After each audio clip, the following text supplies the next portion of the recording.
좋은 날입니다. 성령님께서 오늘도 여러분의 심령 가운데 큰 은혜와 평강으로 함께하여 주시기를 주님의 이름으로 축복합니다.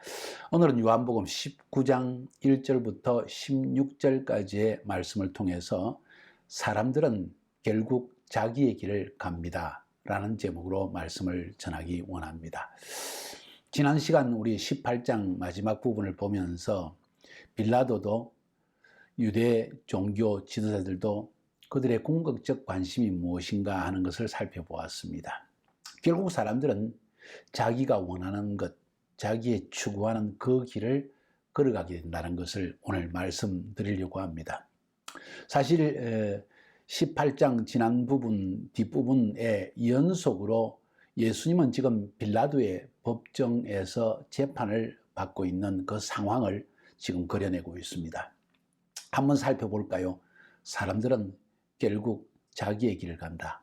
빌라도 자기의 길을 걸어가고 대제사장과 종교 지도자들 그리고 그 당시 이스라엘 안에서 기득권층인 부유한 유대인들, 정권을 잡고 있는 자들 모두 결국은 자기의 유익을 위한 길을 걸어가게 된다는 이야기입니다.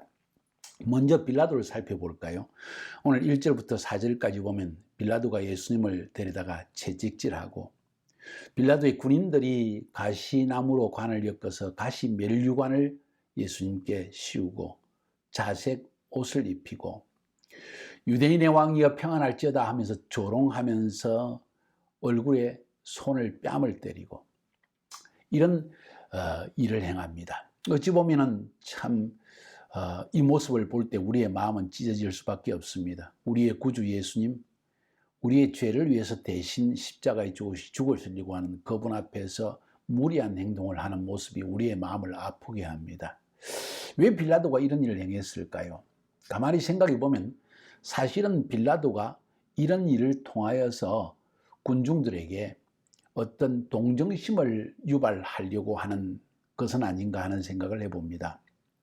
왜냐하면 이렇게 하고 나서 빌라도가 4절에 보니까 밖에 나가서 보라 이 사람을 데리고 너에게 나오나니 이는 내가 그에게서 아무 죄도 찾지 못한 것을 너희로 알게 하려 함이로라.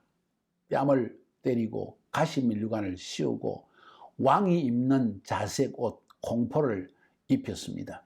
조롱하는 의미입니다. 그런데도 예수님은 아무 대꾸도 하지 않고 아무 반항도 하지 않고 자기 변호도 하지 않습니다. 채찍질까지 했습니다. 고통당하는 그 피 흘리는 살이 찢긴 모습을 바라보고 사람들이 조금 동정하는 마음이 생기겠지. 이런 의인을 내가 죽여서는 안 된다 하는 빌라도의 마음이 있었던 걸 볼 수가 있습니다. 자, 5절부터 11절까지 보니까 예수님이 가시 면류관을 쓰고 공포를 입고 걸어 나오니까 빌라도가 사람들에게 보라 이 사람이로다. 봐라 너희들이 죽이려고 하는 이 사람은 이미 아무 능력도 없고 반항하지 아니하고 로마의 황제에 대항하는 자도 아니지 않느냐. 이 사람들이 뭘 할 수 있겠느냐. 이 사람을 보라. 이 예수를 보라. 그러니까 대제사장과 그 아랫 사람들이 예수를 보고 소리 지르면서 십자가에 못 박으시오 이랍니다. 빌라도가 다시 한번 이야기합니다. 나는 죽일 의도가 없다는 거죠. 너희가 친히 데려다가 십자가에 못 박아라. 나는 거기에서 죄를 찾지 못하겠다. 나는 이 일에 대해서 책임을 지지 못하겠다 하는 이야기입니다. 나는 죽일 법을 찾지 못하겠다는 것입니다. 유대인들이 다시 외칩니다. 우리에게 법이 있으니 그 법대로 하면 당연히 죽을 것이지만은 자기를 하나님의 아들이라고 하는데 너 아직 죽이지 않겠느냐? 그러니까 빌라도가 더 두려워합니다. 하나님의 아들이라는 말. 진리가 무엇이냐 묻기도 하고 그의 모습을 볼 때 그의 눈빛, 그의 서 있는 모습, 또 신문을 받는 모습, 사람들의 채찍을 맞고 그리고 뺨을 맞는 순간에도 그분이 행하시는 행동을 바라볼 때 도저히 그는 죄인이라고 또 흉악한 강도라고 혹은 황제에게 대항하는 자라고 볼 수 없는 것을 빌라도는 벌써 알 수 있었다는 것입니다. 빌라도는 예수를 살려줄까요?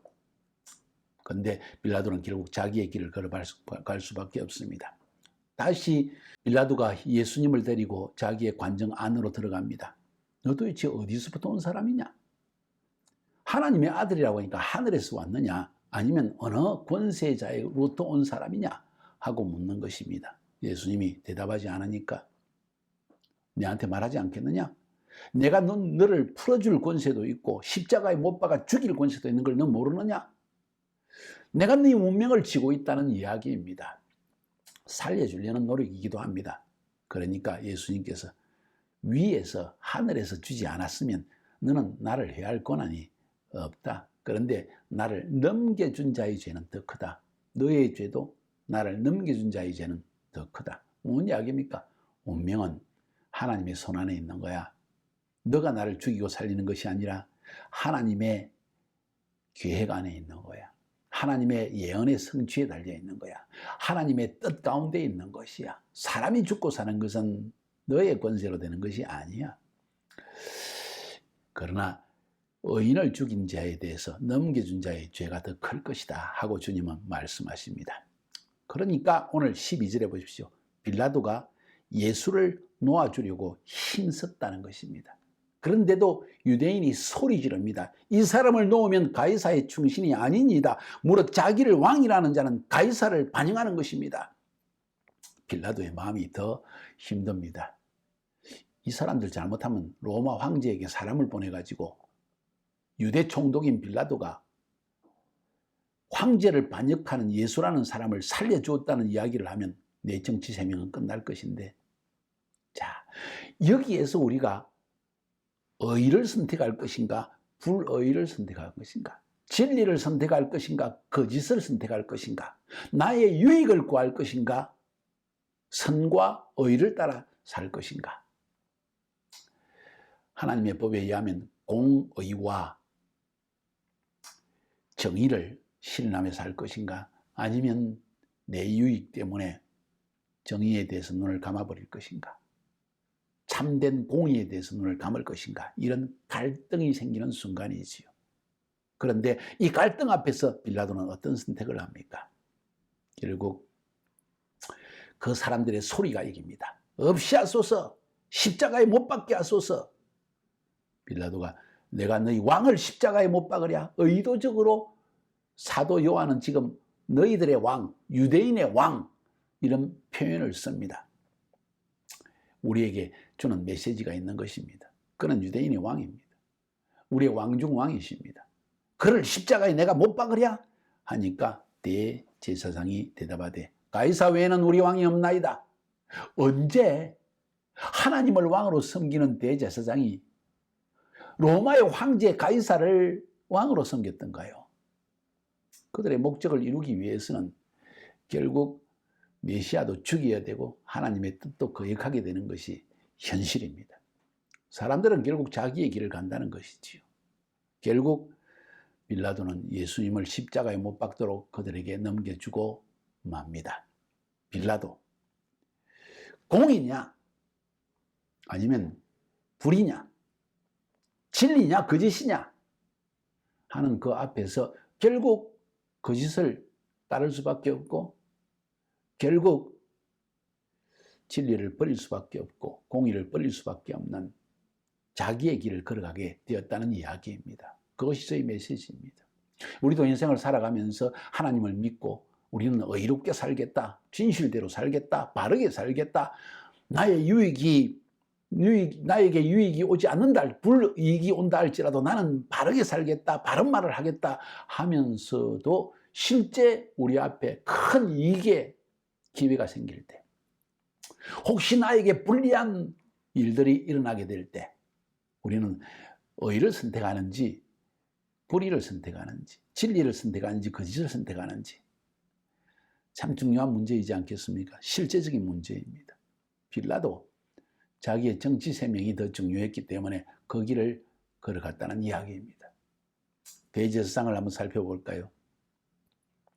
대제사장과 그의 권속들, 그리고 그 당시에 실권을 잡고 있고 로마 정부로부터 결탁하여서 이익을 얻고 있는, 기득권을 얻고 있는 이 유대 사람들, 결국 예수님의 모든 말과 가르침이 그들의 기득권에 위협이 된다는 사실을 깨달았을 때 그들도 결국 자기의 길을 걸어가고 맙니다. 빌라도가 그렇게 노력했음에도 불구하고 이들의 하는 이야기는 무엇입니까? 십자가에 못 박아라는 것입니다. 이 사람을 놓아주면 가이사의 충신이 아닙니다. 자기를 왕이라고 하는 자는 가이사를 반역한 자인데 당신이 그 사람을 반역하는 자를 살려주려고 합니까? 없이하소서, 없이하소서, 십자가에 그를 못 박으소서. 내가 너희 왕을 십자가에 못 박으랴? 빌라도가 이렇게까지 말하는데 그들은 가이사 외에는 우리 왕이 없나이다. 로마 황제가 우리의 왕입니다. 그 외에 누가 왕이 있습니까? 이야, 놀라운 이야기입니다. 하나님을 왕이라고 선포하고 설교하고 그리고 그 일을 전파하는 사명을 받은 하나님의 사역자들도 때로 이럴 때가 있다는 사실을 성경은 말해주고 있습니다. 인간의 연약함이기도 하지만 사악함이기도 합니다. 진리를 버리는 것이죠. 자기의 유익 앞에서는. 이것이 예수님의 시대에 하나님의 백성이 했던 일이라는 것, 그것도 하나님의 백성을 대표하는 대제사장 하나님의 사역자 중에 가장 높은 지위에 있는 자가 이 일을 행했다면 오늘날 교회에서도 이런 일이 일어나지 않을까요? 그만큼 사람들은 자기의 길을 걸어간다는 거예요. 그 자기의 길이라는 것은 내 유익의 길, 내게 해를 끼치는 것은 아무리 의로운 것이라 할지라도 아무리 바른 것이라도 나는 눈을 감아버릴 수밖에 없는 현실. 근데 이 현실을 넘어서는 믿음의 사람이 있다는 것을 우리는 알아야만 합니다. 그런 사람들이 오늘날도 많이 있다는 것이죠. 한국 교회 안에도 전 세계 교회 안에도. 저는 여러분과 제가 그런 사람이 되기를 바랍니다. 우리는 연약합니다. 우리는 과신할 수 없습니다. 장담할 수 없습니다. 교만하면 안 됩니다. 그러나 오늘 이 말씀이 우리에게 사람은 결국 자기의 길을 걸어가는데 우리는 어떤 길을 걸어갈 것인가? 예수님은 우리에게 중요한 모본이 되어 주십니다. 오늘 본문에 보십시오. 1절부터 4절까지 보니까 고난당하신 예수님의 모습을 보여줍니다. 채찍질했습니다. 그 당시에 로마 군병들의 채찍 끝에는 갈고리가 달려있어 때리고 잡아당기면 살점이 뜯어나가는 매를 맞았습니다. 40대. 보통 사람 가면 죽을 것입니다. 가시면류관을 씌웠습니다. 조롱입니다.